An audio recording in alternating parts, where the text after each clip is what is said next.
Pero nakadamit siya, pre. Nakadamit. Ibig sabihin yun, di ba? Nakakarating din sa baryo. Uy, ano yan din? Wala, ang bata. Halika lang. Sino masulat?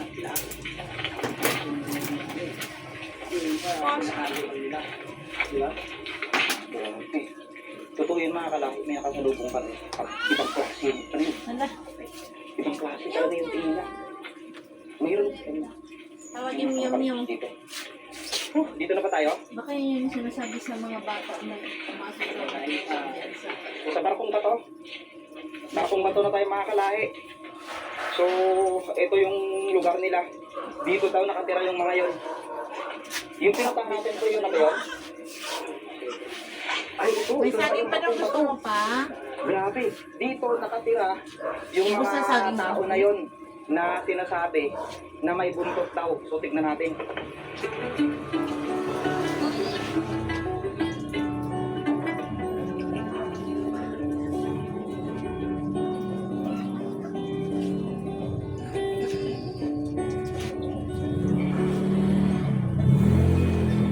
Ayan, bahagyang naputol ang ating video. Ano yan, pre? Parang mayroon ditong daanan. May butas. Tignan mo ang itsura, pre. Panood ko yung sa kay Apo, pre. Grabe yung tapang niya, pre. Yung ginamot niya ang tapang. Ha? Parang Yung ginamot tambahin, niya ang tapang. parang nakatira dyan sa loob. Doon kay Apo.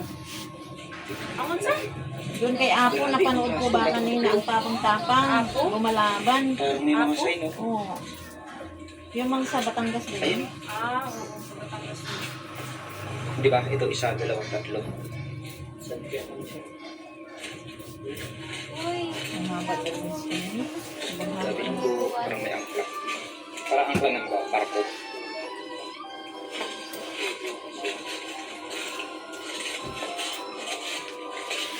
Doon, kaupo pa siya dyan. Kaupo pa siya dyan. Ito pa Ah, Busog naman yun naman. Saan na isap natin? Ang bilis niya.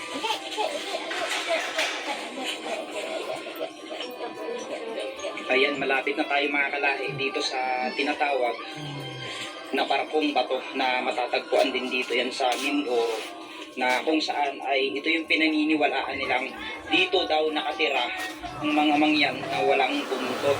So gaano nga pa katotoo yun?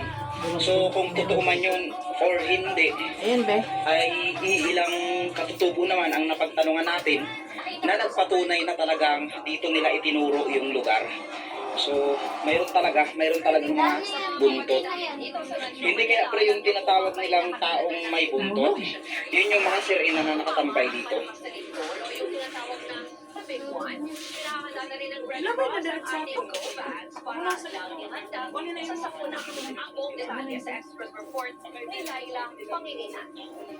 maganda na pala ngayon yun.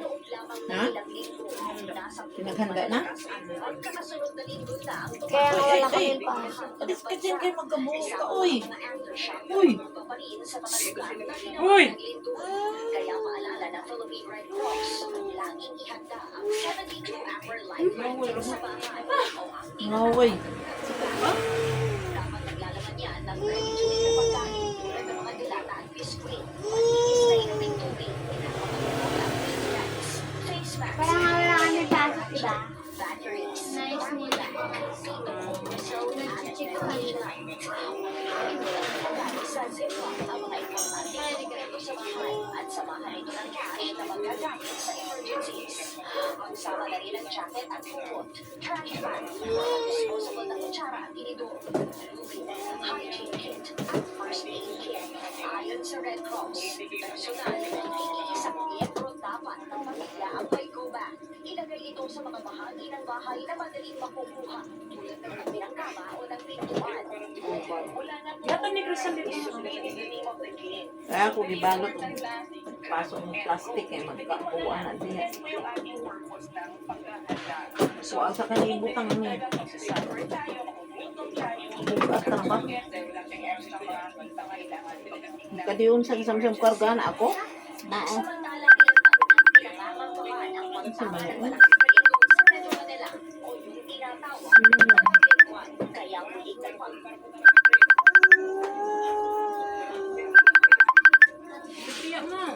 Yun, nag-video ko. Ano yan? Mamaya. Ayaw mo na yan. Sagutin mo. Kaputol yung ano ko. Mamaya na yun. Hiyan mo siya. Nag-video ako eh.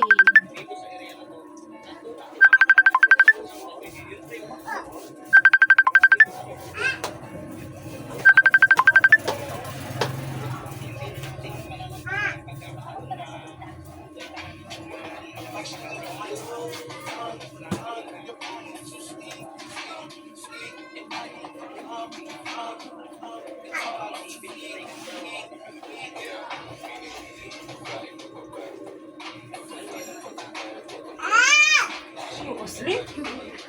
Tara na, uy, kayo mo yan. Kami magluto pa. Ano pa makamuha ito ano? Pagkuhaman ano. Kumana na? O, sabay lang ka? Pwede. Ganyan mo, oh. Apak mo. Ano, paano mo katita? Tungod ka.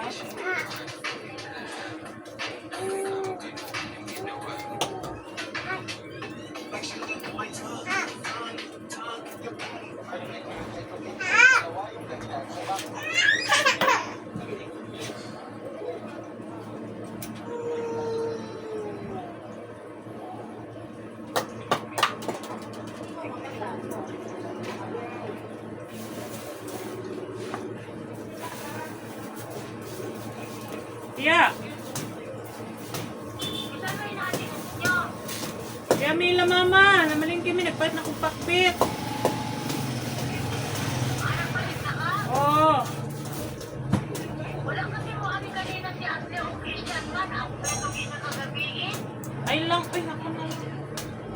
Buwad na ihalo na ito, buwad ilis. Naghan na.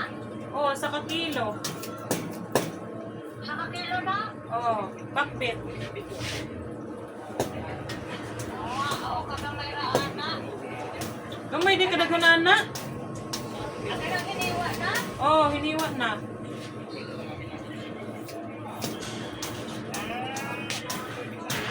Ikaw naghatag itong buwad gabi eh?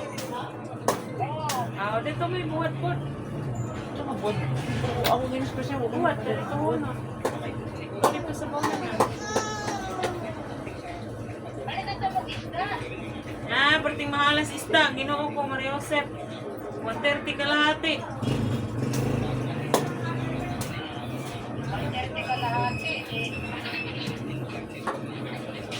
Tama na yung paklet. Sakto na na. Sakto na na, uy. Sakto na ng pakbit.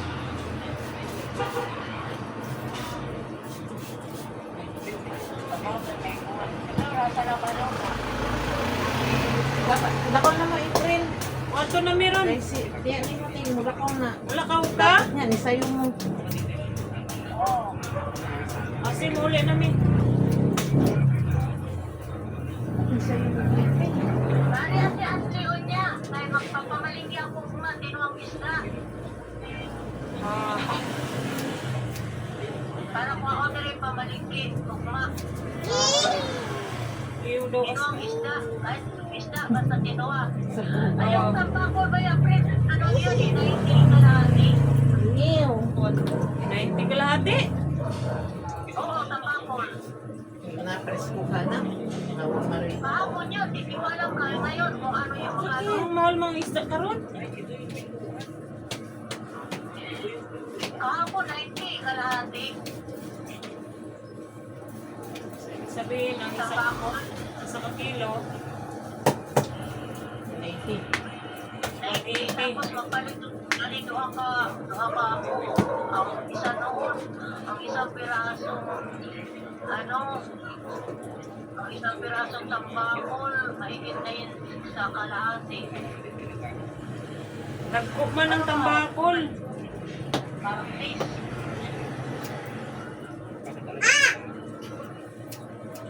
Ay, ko magpailog bukas, nakalimutan ko na talaga ay. Umaak. Nakalimutan ko na kung magpailog Ano tago na asli? Ingon ka, ang bakante mo, susunod pa si Mana. No, ingon ka, susunod bakante mo, susunod pa si Mana. Ha? O sige, istorya lang diya. Ha? Oh. Di ako nagupit, sige lang. Ang katabang tikuang lagi ba nga magpa-schedule eh, namamahay na yun pa. Ay, Oday, wala na akong matawagi. Uy, tawagan ko turuan, ikaw man. Mahina yun ba? Inaugma na lang. Kaya wala po di mahina yun. Ugma ang ako ilot. Sige, naon ako, ugma. Oo, inaugma. Ah, Mahina yun, ha? sige. Kung niligani, naiisa kasi na magpa-schedule. Sige, siya, tatawagan ako rin. Nakalimutan, mali na ako, nakalimutan ko. Sige na. Kung naiisa na. Di ka masagot kay dakoy customer. Tawagan ka mo kabot lang. Nakalimutan ka na ko. Sige. Anak madayon ba ito? Kaya hilutan ako sila ugma. Kung niligani, napay isa. Ano kung mahilot ko? Anong oras?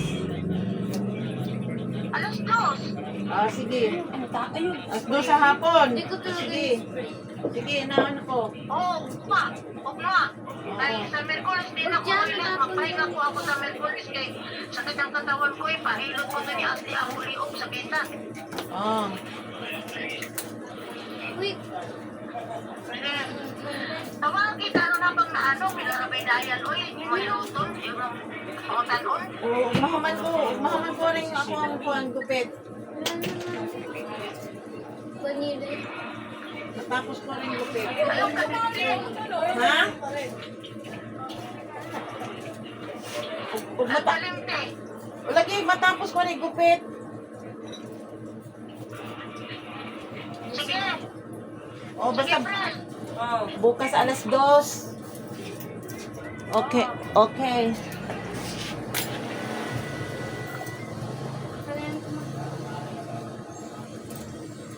Tara na. Alin na ka, boy?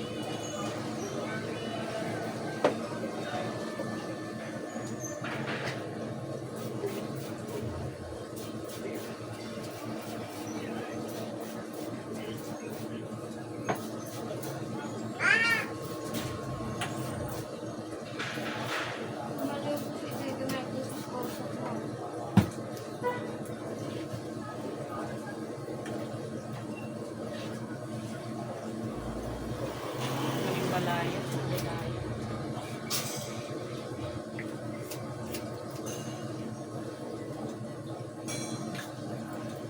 Ba, asli, isa lang asli, uy. Ulang pa yan si Lami. Tara. Hindi magluto pa. Kasya ba ni sa ato, ah?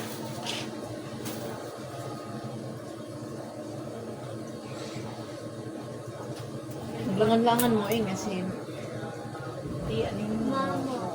Tara, napakluto mo din ta anak karon. Doble mo na lang. Tapos mo. Para makamuto. Kano sa panggain na siya nagpakuan? Sino ba? Di ani mo. Luto. Kapag ginagiling naman ang siya. Ang bisayo mo din tanan niya. Dapat karon luto na kasi wala pa man na.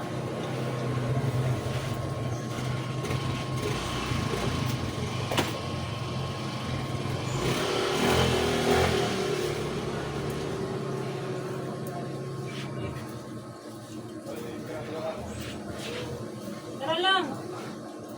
Marino na. Sige na. Dali. Uy.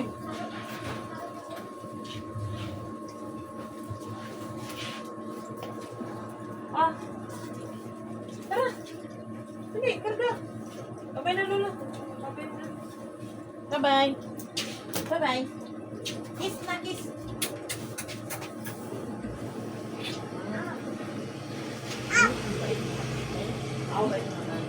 Bye-bye. Ang bait na. Galit niya eh. Yan ba yung mabay? Mabay ba yan o galit? Ha? Sudagan na eh. Amoy mo na sa pwesto rin. Ay, makaulan pa rin. One.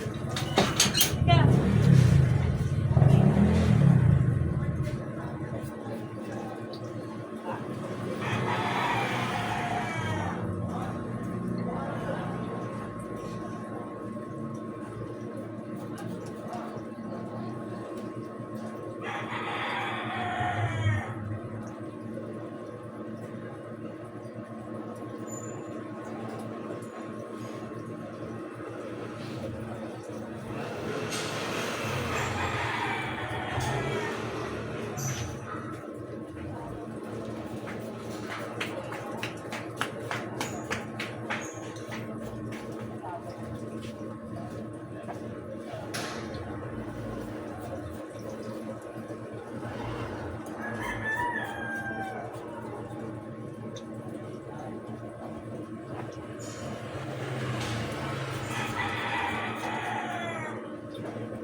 Pero ano ba ang puto din? Ha? Wala kang puto. Wala kang nakita ang isa sa'yo.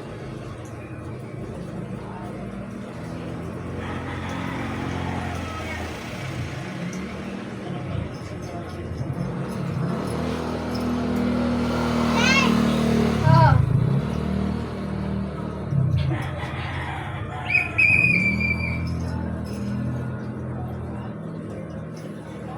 Ulit ka na. Wait, then. Child abuse naman. Ano ka ba yun sa child ngayon? May child pa ba kayo? Meron pa po. Parang ba, wala na yun, di ba na? Sabi nila ano. Nung ano na lang. Last na yun na.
Gaan na rin.